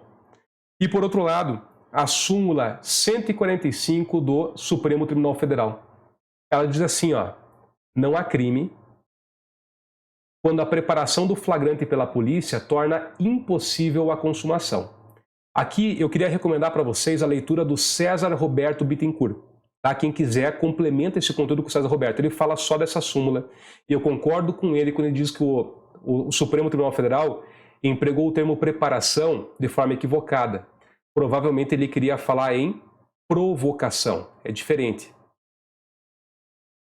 Uma coisa é o chamado flagrante provocado, ou até mesmo o flagrante forjado. Deixa eu colocar aqui. Uma coisa é um flagrante, tá? Um flagrante provocado ou um flagrante forjado, tá? E outra coisa é o flagrante preparado, ou alguns até chamam de esperado. Porque eu posso ter uma seguinte situação. A polícia sabe que uma organização criminosa vai assaltar um banco. E aí eles se preparam, vão para o local e aguardam eles iniciarem a execução. Nesse momento eles prendem todos. Tá? Nesse caso, o flagrante é lícito, tá, gente? O flagrante é lícito. O que eles queriam falar provavelmente era do flagrante provocado, ou seja, você tem um agente provocador, o policial vai e pede droga pro cara, me dá droga, na hora que o cara vai tirar ele prende. Tá? Ou o contrário, né? O policial chega com um saco de cocaína e fala, cara, não quer comprar para revender na região? E o cara cresce o olho, pô, quero, nessa hora então tá preso por tráfico de drogas. E isso sim torna impossível a consumação do crime. Isso sim, tá? Estaria dentro da súmula 145. E claro, também a figura do flagrante forjado, que nem flagrante é, né? Ali a pessoa inventa. Por exemplo, o cara não tinha droga nenhuma com ele, alguém joga uma bucha de cocaína no bolso e fala que ele estava com droga, tá? Então, provavelmente na súmula 145, o termo que queriam usar era essa, flagrante provocado ou flagrante forjado, não o preparado, tá? O preparado está muito no âmbito ali do flagrante esperado, não seria o mais adequado. E de conteúdo, gente, há uma última informação para que a gente possa passar para as questões, tá? E a última informação agora é a seguinte: nós temos uma diferença entre crime impossível e crime imputativo. Crime impossível é uma hipótese em que existe um delito, mas eu não respondo pela tentativa porque a execução utilizou um meio absolutamente ineficaz ou o objeto era absolutamente inapropriado. Mas existe uma figura típica para aquele crime. É o caso do cara que atira num cadáver, mas existe uma figura de homicídio. Naquele caso, eu não puno. Agora, crime imputativo é quando sequer existe crime. A pessoa ela acha que está praticando um delito quando na verdade não tem nenhum. Vou dar um exemplo de crime imputativo. O sujeito está traindo o cônjuge, né? A moça está traindo o marido está traindo a esposa, e ele pensa, ai meu Deus, estou praticando um crime aqui. Ele está pensando no adultério. Adultério não é crime, gente. Isso é crime imputativo, na verdade não é nada. Crime imputativo é um nada, não existe. Tá? Então, não se preocupem com crime putativo. Caramba, gente, 1h15 de conteúdo. Então, assim, recomendo fortemente que você marque esse horário, 1h15, e você faça uma pausa, tá? Eu vou continuar aqui, embora cansado, mas você tem essa oportunidade. Então, pause a aula e aí depois você venha conferir comigo agora as questões. Vale a pena treinar, tá? Então, a partir desse momento, eu vou começar a resolver uma série de questões da OAB sobre o tema que a gente acabou de estudar. Então, vem comigo, se você já pausou, né? Espero que você esteja descansado. Olha essa questão aqui, ó, caiu em 2019, no passado. Durante a madrugada, Lucas ingressou em uma residência e subtraiu um computador. Quando se preparava para sair da residência, ainda dentro da casa, foi surpreendido com a chegada do proprietário. Vamos lá. Até então, o Lucas ele estava no âmbito do furto. Era um crime sem violência ou grave ameaça. Ele entra na residência de madrugada e subtrai o computador. Só que repare que na hora que ele vai saindo, ele encontra o proprietário e empurra. Quando ele empurra, portanto, houve o quê? Violência. E aí, então, gente, a gente tem uma figura do roubo. Mal sobrou espaço aqui, mas é a figura do roubo impróprio, tá? Que está previsto no artigo 157, parágrafo 1º do Código Penal. E aí continua. Na manhã seguinte, arrependeu-se e resolveu devolver a coisa subtraída ao legítimo dono, o que efetivamente veio a acontecer. Opa, tenho aqui um arrependimento no dia seguinte e ele devolve a coisa subtraída ao legítimo dono. Mas antes de mais nada, vem comigo. Gente, esse arrependimento é o arrependimento eficaz do artigo 15 do Código Penal? E eu te afirmo que não. Porque o arrependimento eficaz é aquele que ocorre entre o ato executório e a consumação. Gente, ele já tinha consumado esse crime, ele levou o computador para casa. Crime consumado. Então, no máximo, eu ia tentar falar do artigo 16, arrependimento posterior. Só que tem um probleminha. Qual é o problema aqui? Ele empurrou o cara quando estava fugindo, houve violência. Lembra que o arrependimento posterior, nele eu não posso ter violência nem grave ameaça? Então já era, também não vai caber arrependimento posterior, beleza? Então, vamos lá, voltando aqui comigo para a questão. O proprietário, revoltado com a conduta anterior de Lucas, compareceu em sede policial e narrou o ocorrido. Intimado pelo delegado para comparecer em sede policial, Lucas, preocupado com uma possível responsabilização penal, procura o advogado da família e solicita esclarecimentos sobre a sua situação jurídica, reiterando que já no dia seguinte devolvera o bem subtraído. Na ocasião da assistência jurídica, o advogado deverá informar a Lucas que poderá ser reconhecido Vamos lá, gente. Deixa eu conseguir mudar aqui. Agora sim. Letra A. A desistência voluntária, havendo exclusão da tipicidade da conduta. Errado, e digo por quê. Desistência voluntária é quando eu poderia prosseguir na execução e não mais quero. Gente, ele prosseguiu e consumou. Só no dia seguinte ele quis voltar. A desistência voluntária impede a consumação e ele consumou. Errada a letra A. Continuando. Arrependimento eficaz, respondendo o agente apenas pelos atos até então praticados.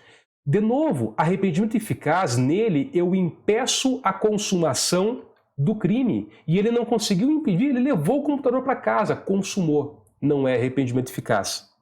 Letra C. Arrependimento posterior. Não sendo afastado da tipicidade da conduta, mas gerando aplicação da causa de diminuição de pena. Gente, uma galera, e eu falo isso, eu dou aula em cursinho, eu acompanho, a galera marcou essa daqui e errou. Porque o arrependimento posterior pelo artigo 16, ele exige, dentre os requisitos quais? Voluntariedade. Beleza, a conduta dele foi voluntária. Ele exige que seja feito antes do recebimento de denúncia ou de queixa. De fato, isso aconteceu. Ele exige que haja a restituição.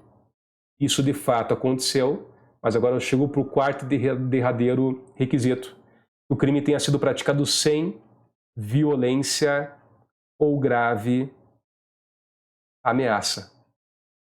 E ele empurrou o camarada, ou seja, violência. Portanto, não preencheu o quarto requisito. Não há que se falar em arrependimento posterior. Logo, me sobrou a última alternativa. Eu vou aplicar a atenuante da reparação do dano. Apenas, não sendo porém afastada a tipicidade da conduta. Gente, olha que bacana. Dá uma olhadinha naquela tabelinha que eu preparei para vocês um pouco antes. Eu tinha passado uma tabela que eu falei, ó, cuidado para não confundir a atenuante com o arrependimento posterior. Isso cai em prova. Vamos lá, gente? Mais uma questão agora. Deixa eu conseguir passar aqui para vocês. Olha essa questão, foi cobrada em 2017. Decidido a praticar crime de furto na residência de um vizinho, João procura o chaveiro Pablo e informa do seu desejo, pedindo que fizesse uma chave que possibilitasse o ingresso na residência, no que foi atendido. No dia do fato, considerando que a porta já estava aberta, João ingressa na residência sem utilizar a chave que lhe for entregue por Pablo e subtrai a TV. Gente, aqui só um comentário rápido. Essa matéria vocês vão estudar depois. Isso aqui tem a ver com concurso de pessoas. Mas assim, ó, um dos requisitos do concurso de pessoas é a chamada relevância causal da conduta. Relevância causal da conduta, tá? E nesse caso, o fato do Pablo ter feito a chave teve relevância causal? A resposta é não, não teve. Portanto, você pode considerar que nesse caso não houve concurso de pessoas, tá? Isso vai ser importante porque no crime de furto, se houvesse concurso de pessoas, seria furto qualificado, não havendo furto simples. Mas eu prossigo. Chegando em casa, narra o fato para sua esposa que o convence a devolver o aparelho subtraído. Tá, ela convenceu, tudo bem, não houve espontaneidade, mas houve voluntariedade, porque ele atende a sugestão da esposa e devolve o bem para a vítima, narrando todo o ocorrido ao lesado, que por sua vez comparece à delegacia e promove o registro próprio. Considerando o fato narrado, na condição de advogado, sob o ponto de vista técnico, deverá estar esclarecido aos familiares de Pablo e João que... Então vamos lá, se você quiser tentar responder, pause agora, senão eu já vou respondendo aqui. Letra A. Nenhum deles responderá pelo crime, tendo em vista que houve arrependimento eficaz por parte de João e, como causa excluinte de tipicidade, estende a Pablo. Primeiro que, o arrependimento eficaz, ele não se estende aos demais agentes, tá? Olha que interessante, mesmo que houvesse concurso de pessoas, o arrependimento de um não estende para os outros, é uma causa voluntária e específica. E segundo, foi eficaz? Não, né? Ele consumou, ele levou para casa o bem. Só depois em casa a esposa convenceu. Gente, vocês estão vendo que toda hora eles tentam confundir arrependimento eficaz com arrependimento posterior? Vamos lá. Letra B. Ambos deverão responder pelo crime de furto qualificado, aplicando-se a redução de pena apenas a João em razão do arrependimento posterior. Para vocês, o que interessa é a segunda parte. A segunda parte está certa, porém, está errada a qualificadora, tá? Isso daqui é um assunto que vocês estudariam depois. Por quê? Porque não houve concurso de pessoas. Então, trata-se de furto simples. Letra C. Ambos deverão responder pelo crime de furto qualificado. Errado. Aplicando-se a redução de pena para os dois, em razão do arrependimento posterior, tendo em vista que se trata de circunstância objetiva. Errado. Mesmo que estivesse em concurso de pessoas, a circunstância não é objetiva, mas sim subjetiva. E eu só diminuo a pena para quem se arrependeu.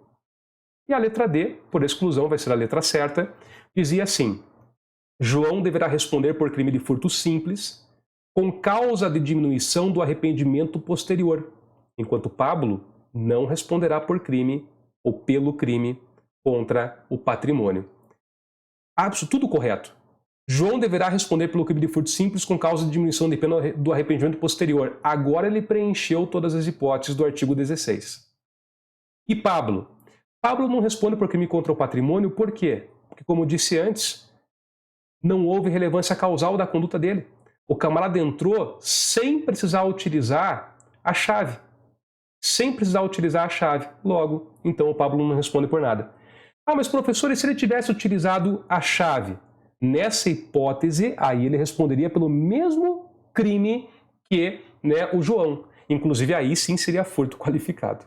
Tá bom? Então é isso, gente. Resposta correta, letra D de dado. Vamos lá, deixa eu passando aqui, mais uma questão para a gente treinar. 2017 também. Veja como cai pra caramba esse assunto. Acreditando estar grávida, Pamela, de 18 anos, desesperada por quem namorava com os pais e eles sequer a deixavam namorar, utilizando um instrumento próprio, procura eliminar o feto sozinha no banheiro de sua casa, vindo a sofrer, em razão de tal comportamento, lesão corporal de natureza grave. Encaminhada ao hospital para atendimento médico, fica constatado que, na verdade,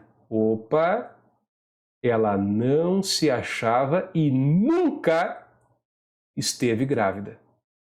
O hospital, todavia, é obrigado a noticiar o fato à autoridade policial, tendo em vista que a jovem de 18 anos chegou ao local em situação suspeita e lesionada. Mas calma lá, gente, deixa eu aproveitar e já colocar aqui. Se ela nunca esteve grávida, então eu tenho uma hipótese de absoluta impropriedade do objeto. Não havia feto para que ela pudesse abortar. Crime impossível. Artigo 17 do Código Penal. Tá? Professor, mas não houve absoluta ineficácia do meio? Veja, aqui não há nenhum elemento. Diz ao contrário que ela usou um instrumento próprio. Tá? Então pode ser que ela conseguisse pelo meio, mas como não estava grávida, o objeto era inapropriado. Aí prossegue. O hospital, todavia, é obrigado a noticiar o fato à autoridade policial, tendo em vista que a jovem de 18 anos chegou ao local em situação suspeita, lesionada. Diante disso, foi instalado o procedimento administrativo investigatório próprio, e com o recebimento dos autos, o MP ofereceu denúncia em face de Pamela pela prática do crime de aborto provocado pela gestante, qualificado pelo resultado da lesão corporal grave, nos termos do artigo 124 com o artigo 127, ambos do Código Penal. Diante da situação narrada, assinale a opção que apresenta a alegação do advogado de Pamela. Vamos lá? Qual é a alegação? Aqui está fácil, né? A tipicidade da conduta. Por quê? Crime impossível, artigo 17 do Código Penal. Tá bom? A letra B falava: o afastamento da qualificadora, tendo em vista que esta somente pode ser aplicada aos crimes de aborto provocado por terceiro, com ou sem consentimento da gestante, mas não para o delito de autoaborto de Pamela. Sim, mas daí ela responderia pelo aborto. E não pode. Letra C, a desclassificação para o crime de lesão corporal grave, afastando a condenação pelo aborto. Gente, nosso direito não pune autolesão, tá? Se ela quisesse provocar lesão nela mesma, não teria crime nenhum. E letra D, o reconhecimento de tentativa do aborto qualificado pelo resultado. Aqui está errado porque é uma tentativa, mas é uma tentativa inidônea. Só, mas é tentativa. Mas cuidado, então, se já aprende a resolver prova a partir de agora. Se ele falar em tentativa, ele está pressupondo o artigo 14, inciso 2. Não é. Tá? A hipótese era de crime impossível. Tá joia? Então, Estão vendo aí, né, gente? Assunto super cobrado. Deixa eu ver aqui, ainda faltam 4 questões para vocês verem que tem coisa. Então, quem está cansado, lembrando, eu vou ficar lembrando isso toda hora, tá? Para um pouco, descansa um pouco, a gente está chegando aqui a 1h30 quase, e aí a gente prossegue com a resolução das questões. Eu prossigo desde já. Então vem comigo e vamos lá para você que descansou ou não, tá? Vamos continuar aqui resolvendo as questões. Olha essa. Durante uma discussão, Teodoro, inimigo declarado de Valentim, seu cunhado, golpeou a barriga do seu rival com uma faca com intenção de matá-lo. Beleza. Ocorre que, após o primeiro golpe, pensando em seus sobrinhos, Teodoro percebeu a incorreção de seus atos e optou por não mais continuar golpeando Valentim, apesar de saber que aquela única facada não seria suficiente para matá-lo. Isso é importante. Porque se aquela única facada fosse suficiente para matá-lo, não bastaria ele parar, né? Ele teria que impedir a morte. Aí teria que ter um arrependimento eficaz. Mas como já não era suficiente, bastava ele parar. Ele optou. Ou seja, ele poderia prosseguir, mas ele não quis. O que eu tenho aqui? Eu tenho uma hipótese de desistência voluntária. Tá? E se me permitem, então, aqui me parece que eu posso ir mais rápido. Resposta correta é letra B. Ele responderá pelo crime de lesão corporal em virtude de sua desistência voluntária. Repito, não é arrependimento eficaz. Primeiro, não é arrependimento. Tá? Não é arrependimento eficaz e nem tentativa de homicídio. E outra, não responderá por crime algum? Calma lá, gente. Ele responde pela lesão que ele provocou. Artigo 15 do Código Penal. A pessoa responde pelos atos anteriormente praticados. É o que parte da doutrina chama de tentativa qualificada. Vamos lá, prosseguindo. Antepenúltima questão aqui para a gente resolver. Mário subtraiu uma TV do seu local de trabalho. E reparem como as questões elas são parecidas na OAB. Ao chegar em casa com a coisa subtraída, foi convencido pela esposa a devolvê-la, o que efetivamente vem a fazer no dia seguinte, quando o fato já havia sido registrado na delegacia. O comportamento de Mário, de acordo com a teoria do delito, configura o quê? E eles vão colocar todas as hipóteses que a gente tem estudado. Desistência voluntária, arrependimento eficaz, arrependimento posterior ou furto. Gente, começando. Se ele subtraiu a TV, tá? E levou ela para casa, o crime estava consumado. Se o crime consumou, você já afasta a desistência voluntária e arrependimento eficaz, sem tirar nem pôr, assim. É fácil. Ele consumou, então esses dois institutos já não aconteceram. Eu já matei o artigo 15, porque no artigo 15 eu não consumo o crime. Bom, aí eu tenho a letra C. Arrependimento posterior. Pô, vamos lá, né? Arrependimento posterior está previsto no artigo 16. Será que eu preencho os requisitos? Vem comigo. O ato tem que ser voluntário. Foi voluntário? Foi. Foi convencido pela esposa a devolver e de fato devolveu.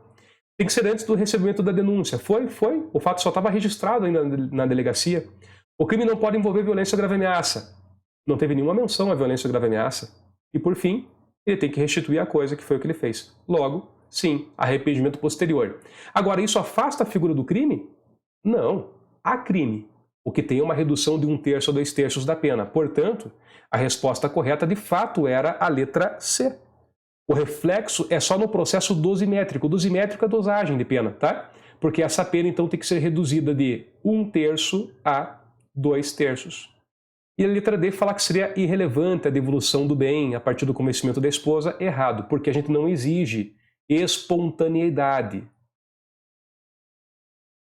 Não há exigência de espontaneidade, basta voluntariedade. Então, letra C era a alternativa correta. Vamos lá, meus caros, minhas caras, penúltima questão. Venham comigo. Cristiane, revoltada com a traição do seu marido Pedro, decide matá-lo. Para tanto, resolve esperar que ele adormeça para durante a madrugada acabar com sua vida. Por volta das 22 horas, Pedro deita para ver futebol na sala da residência do casal. Quando chega à sala, Cristiane percebe que Pedro estava deitado e sem se mexer no sofá. Acreditando estar dormindo, desfere 10 facadas no peito dele. Gente, 10 facadas é coisa, hein? Teve um júri uma vez com um advogado, ele para simbolizar a quantidade de facadas, porque às vezes fala assim 10, o que é 10, né? Parece pouca coisa.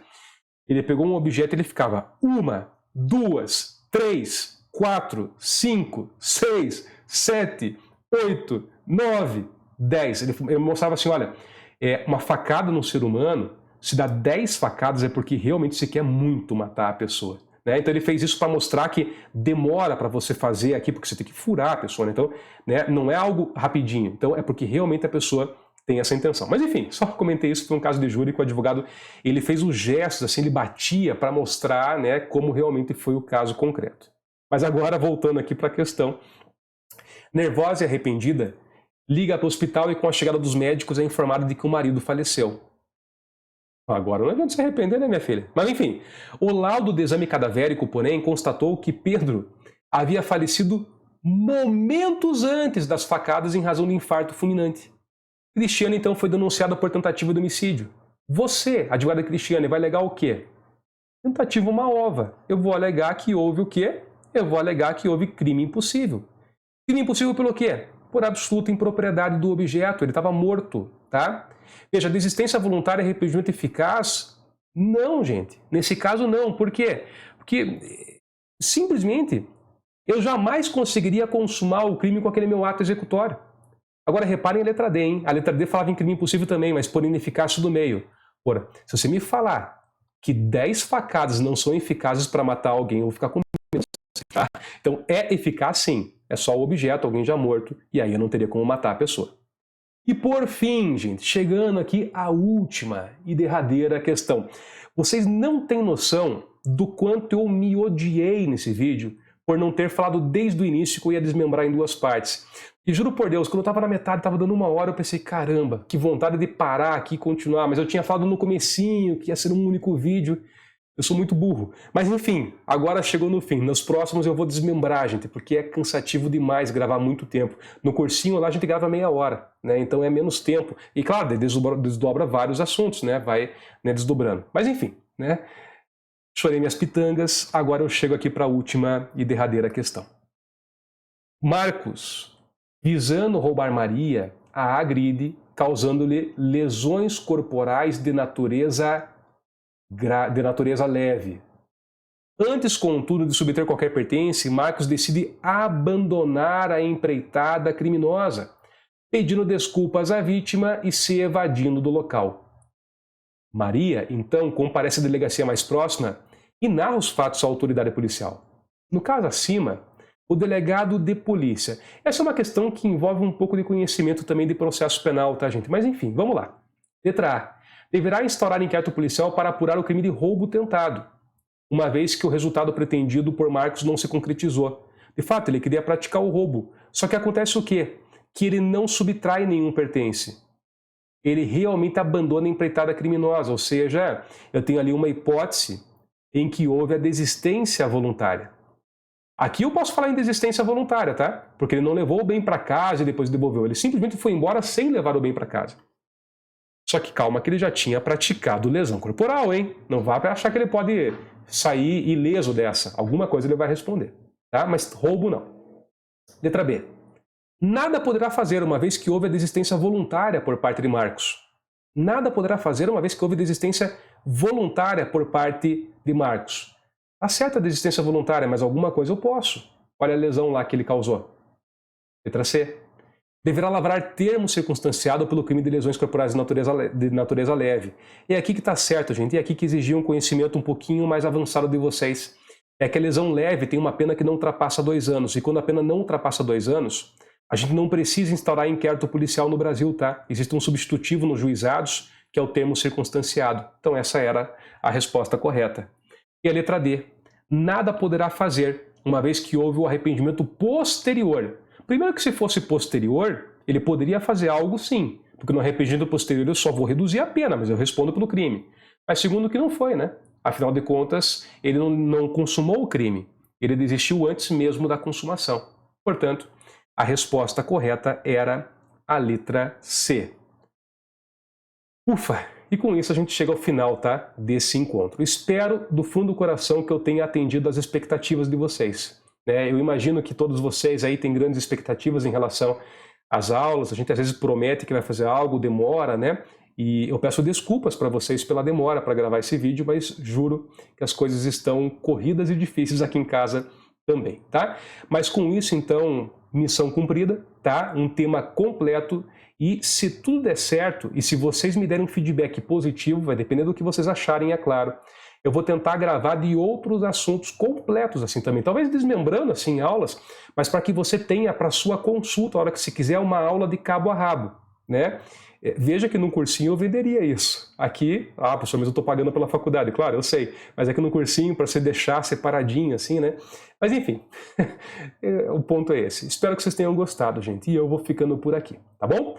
Pessoal, muito obrigado por todo o carinho que vocês sempre me dão. Fiquem todos com Deus, tá? Bons estudos, fico à disposição. E até uma próxima oportunidade. Até mais.